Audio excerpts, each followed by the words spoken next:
Hi, my name is Darren Joseph from HEJ.tax, and we're the team that seeks to demystify that sometimes confusing world of international tax. And today we have the honor and privilege of having a great conversation with Melina. Melina, please introduce yourself. Thank you, Darren. Thank you for inviting me. My name is Melina Mafridu. I am a German tax advisor and certified advisor in international taxation.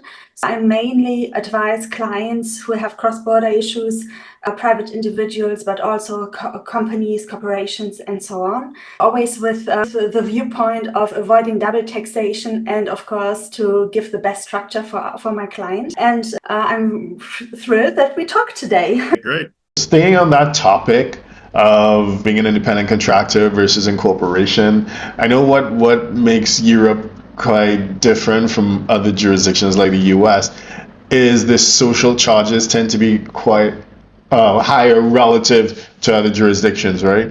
Could you comment just briefly on the social contributions as an independent contractor versus if you are running a corporate structure? I think if you're an employee, then we have a very extensive social security system here in Germany. When you start working for an employer, you're obliged to pay into the German social security system. When living and working in Germany, there are also some exceptions. And we have then, you have to pay into the health insurance, pension insurance, nursing insurance, unemployment insurance. So there are different schemes in the social security system. And well, you are not the only one paying into the system because half of the contributions are paid by the employer. There's a general 50-50 situation. For each individual, it's around 21% that from the gross income that is paid into the social security system in total, and the same will be paid then from the employer, just rough numbers. When you are an independent contractor, and here it really depends. If you are an independent contractor and you only have one client, then it can be the case that you will be regarded as a false employee.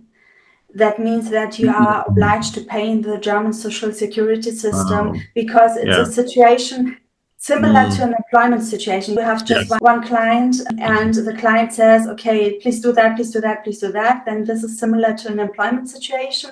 And then you fall also under the German social security system. That for an independent contractor, it's really important to have more than one client and to not have this dependency with the client, so that you are free to choose your work, when you work, and so on. There are different criteria to meet.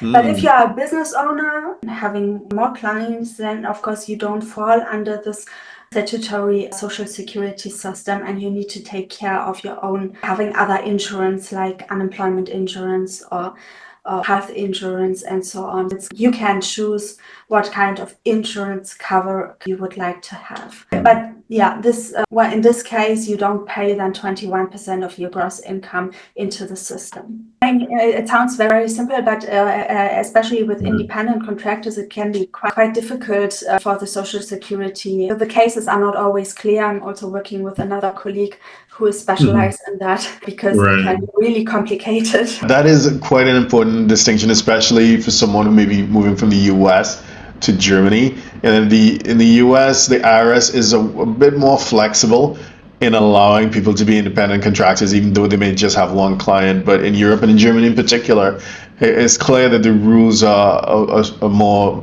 strictly interpreted.